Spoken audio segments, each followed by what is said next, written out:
but I am doing God's work now. And that is all I'm doing.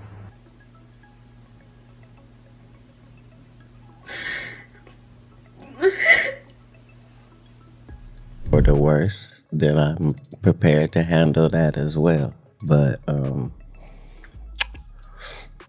yeah, it was something. Moments where you're kind of, almost channeling truths into. So did China McClain really get blackballed by the industry for refusing to join the Illuminati? If you've been keeping up with China, you already know she's been very vocal about the dark side of Hollywood and how celebrities are allegedly pressured into doing things they never signed up for, all in exchange for fame and a bigger bag. And interestingly enough, Katt Williams also tried to warn us about this, but he was blackballed and labeled crazy by the industry, just like they did to China. Stuff is just a game. There is a reason why you see people dressed up as Satan. Not just, like Satan slipping himself in a little bit. No, full on visuals of Satan, people dressed as Satan, dressed as a demon, got upside down crosses all on their clothes or pentagrams on their clothes. And people are just like, oh, that's funny. It's, we're making fun. No, there's a reason why the entertainment industry is doing that. You see, China isn't some newbie actress that is just going through a religious psychosis. She was on the verge of becoming the next it girl in Hollywood, but something happened along the way that made her run out of the industry, specifically after the death of Cameron Boyce. Around the same time, the show that she was in, Black Lightning, was canceled, and it's been rumored by inside sources that it got canceled because China was getting super religious and didn't want to be a part of it anymore. Now, conspiracy theories about the entertainment industry being evil have been circulating for years, but this time, it was coming directly from the mouth of someone who has been in it since she was a child. If people were going to listen to anyone speak on this, it would be her. What I did know and have known, along with the rest of the cast, since before we even started shooting this season, is that I am leaving the show and was leaving the show. This was going to be my last season, regardless of if it went on or not, for different reasons that, to be honest, I don't want to go into. I just want y'all to trust me on it. There's been a lot to happen over this quarantine. These things are real. These people that are dying in the way of the world now. And all this is an illusion. It's an illusion. This industry, for what it is, and everything that people look to and praise,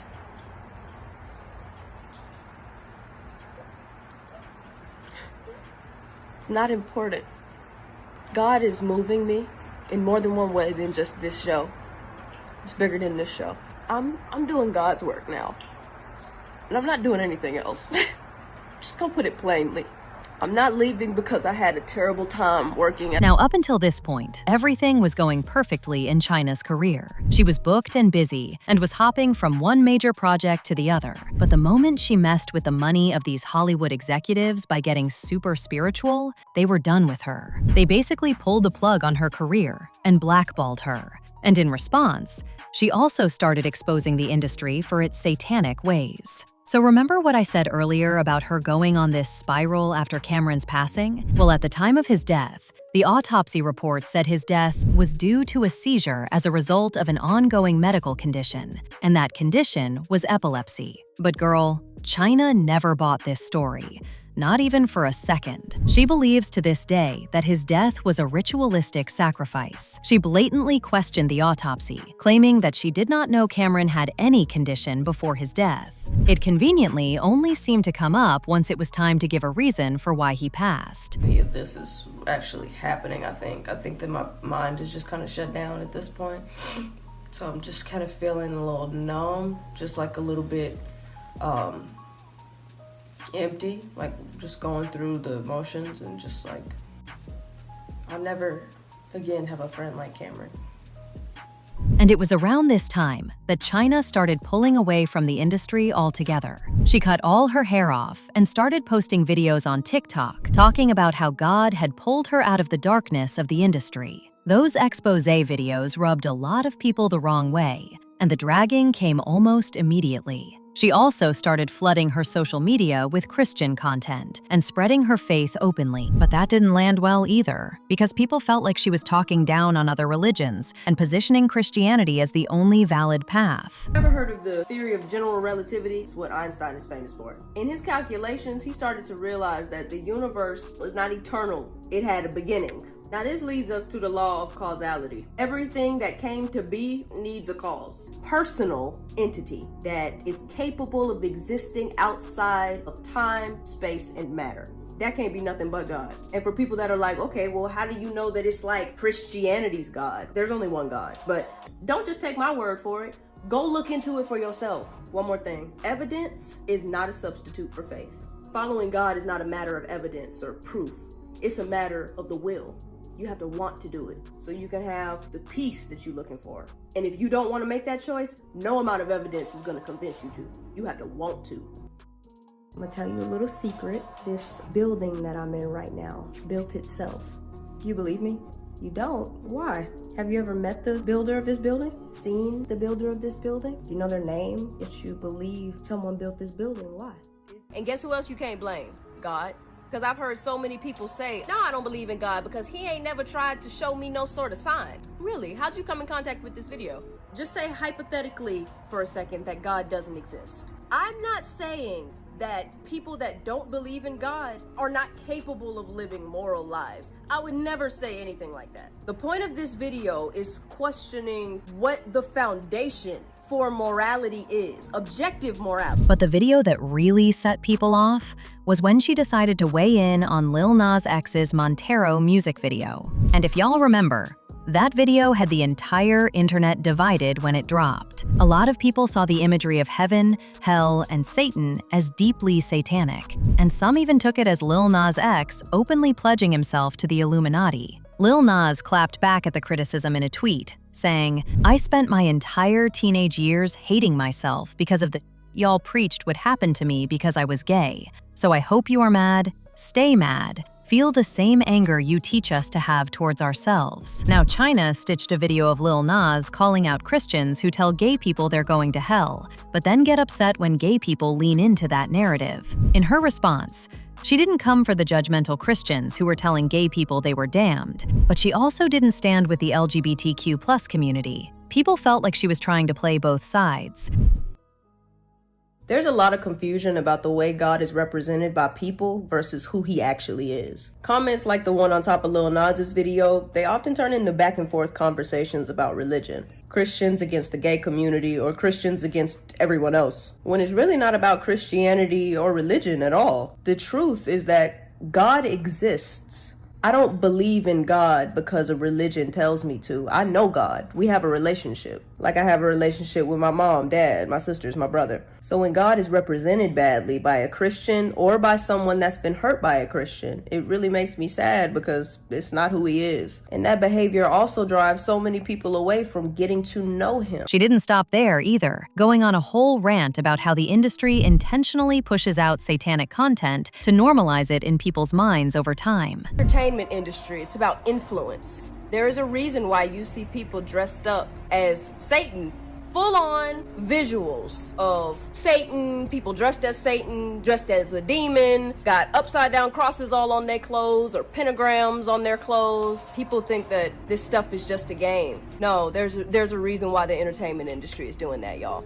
They know good and doggone well that God exists. They also know that Satan exists. They're just counting on the fact that y'all don't know that. But people were quick to call her out for being loud and wrong about the purpose of Lil Nas's video. In the video, Lil Nas can be seen being arrested and handcuffed before being brought in front of a bunch of people to be exiled because he is gay. In the video, the people can also be seen screaming and throwing stones at him. He is later seen ascending to heaven after being exiled, but suddenly begins falling to the pits of hell. The video is a depiction of how gay people are treated in society and what they are told will happen to them when they die. But people were quick to point out that she had completely missed the point of the video. It wasn't a celebration of Satan. It was a mirror held up to the people doing the condemning. But it still doesn't change the fact that she was spilling real tea when she spoke about the industry forcing these celebrities to make deals with the devil. This is exactly what Katt Williams has been going on and on about for years. But just like all industry whistleblowers, people completely disregard them because they are in denial about what is really going on behind the scenes. And honestly, it seems like they prefer to stay out of it instead of calling it out. Now, interestingly enough, Katt has also spoken about black men being emasculated as a form of humiliation ritual to make it in Hollywood. And a lot of people cannot help but connect it to China speaking about Lil Nas X. Because if you noticed, as soon as the industry was done using him, they dropped him like a hot potato. Last time we heard from him, he was high as a kite, walking in the streets of Hollywood with no clothes on. He doesn't have to worry about what people are going to say about him wearing a dress because of the long line of dress-wearing people before him. Definitely haven't ran into to put on the dress. I mean, you know, you have to have boundaries. You have to have limits that you refuse to cross. Wow. I don't think anyone saw this one coming. No one in Hollywood has a memory of going to a sold-out Kevin Hart show. Have we heard of a comedian that came to L.A. and in his first year in L.A. he had his own sitcom on network television and had his own movie called Soul Plane that he was leading? No, we've never heard of that before that person or since that person. What do you think a plant is? My frustration with Katt Williams comes from, you keep pointing at Hollywood. Hollywood this, the white man, this, and this. When do you take responsibility for your actions? You had the shot. Katt was in that position at one point. You were the guy. Yeah. You were set up to be the star. You didn't show up to work. You off promo shoots. You your promo trips that they had set up for you. You became a risk to the studios, which is why the studios stopped with you. Why was he a risk? He chose you. Now, what makes Katt's situation so interesting is that others tried to do exactly what he's been doing. But the difference is, they apparently found a way to silence those people. Dave Chappelle tried to blow the whistle, and they allegedly bought his silence. Katt, on the other hand, has proven to be a much harder person to shut up, so now it seems like they're trying a different approach entirely. And Jim Carrey also tried to speak out at one point, and that didn't exactly go smoothly for him either. Back in 2003, Dave signed a $50 million deal with Comedy Central to produce 2 more seasons of his show, which at the time was the highest-rated program in the network's history. Then in 2004, right in the middle of production on season 3, he dropped everything and disappeared to South Africa. While he was over there lying low, the media back home started running with a narrative that he had lost his mind and was deep in substance abuse, none of which he has ever confirmed to be true. He finally broke his silence in a 2006 appearance on The Oprah Winfrey Show, and that interview is actually what opened a lot of people's eyes to the fact that the industry had been actively pushing him out. People started accusing Oprah of being complicit after watching the interview, because every time Dave tried to steer the conversation toward what the industry had put him through, Oprah kept redirecting back to the idea that he was unstable, like she was there less to let him speak and more to reinforce the narrative they had already built around him. Yeah. Would you say you lost your mind, sort of? No. No. Not exactly. Okay. I wasn't crazy, but it's incredibly stressful. Yeah. And I feel like in a lot of instances, I was deliberately being put through stress. The situation where now everybody's taking credit for this and that and the other, it was getting ridiculous. And I knew I was going to leave, so I got ahead of schedule, and I bounced. And I didn't tell anybody where I was going. The whole time, they're trying to convince me I'm insane. They were trying to get me to take psychotic medication. Yeah. Like I'm sitting around, I was stressed out, but the people that were telling me I was insane, I believe that they knew what was going on. So, this was troublesome. Yeah. I said, I'm not taking this medicine, man, because I know these people be trying to control you. It's very stressful for someone to constantly walk behind you and say, you're insane. Dave even took it a step further by pointing to a pattern he noticed among black celebrities, questioning why so many of them seemed to fall apart right after landing the biggest deals of their careers. He brought up Mariah Carey signing a $100 million deal and then having that infamous TRL meltdown. He talked about Martin Lawrence running through the streets screaming that someone was trying to kill him. And then there was his own situation, walking away from $50 million and fleeing to another continent. He was basically asking people to look at the pattern and draw their own conclusions. What is happening in Hollywood? That a guy that tough will be on the street waving a screaming, they are trying to kill me. Yeah. What's going on? Why is Dave Chappelle going to Africa? Why does Mariah Carey make a $100 million deal and take her clothes off on TRL? A weak person cannot get to sit here and talk to you. Ain't no weak people talking to you. So what is happening in Hollywood? Nobody knows. The worst thing to call somebody is crazy, is dismissive. I don't understand this person, so they're crazy.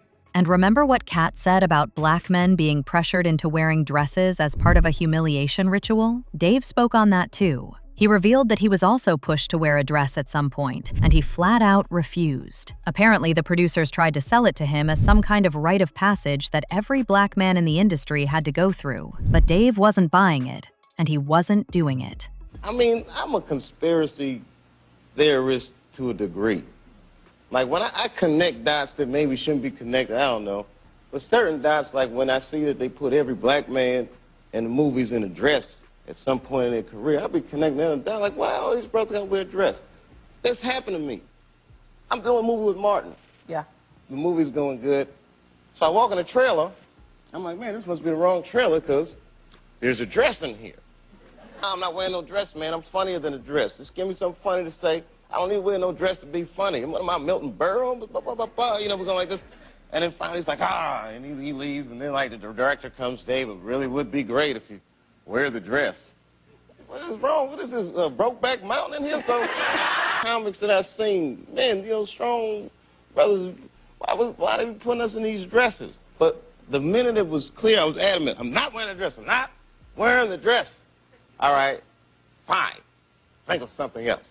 Guy comes back 10 minutes later, the whole new scene. Hot damn, how did you write the scene so fast? China and Katt seem to be onto something that the industry doesn't want us to know about. That's why they're so hard to make them the bad guys, when all they've done is tell us the truth. One person said, "She is brave for speaking up. There are a lot of deviating things happening in Hollywood. Her faith in Jesus Christ is the only thing that matters in this life. And for her to leave her acting industry because of her convictions and her faith is admirable." Another person said, "What a sick industry. The entertainment industry needs a complete overhaul, and the criminals who wield power in the industry must be brought to justice." Kudos to men like Katt Williams and Terrence Howard for their strength, courage, and integrity. But now I want to know your thoughts. What do you think about China leaving the industry and exposing them for all their evil ways? And what do you think about Katt Williams siding with her in everything she said? Let me know your thoughts in the comment section below.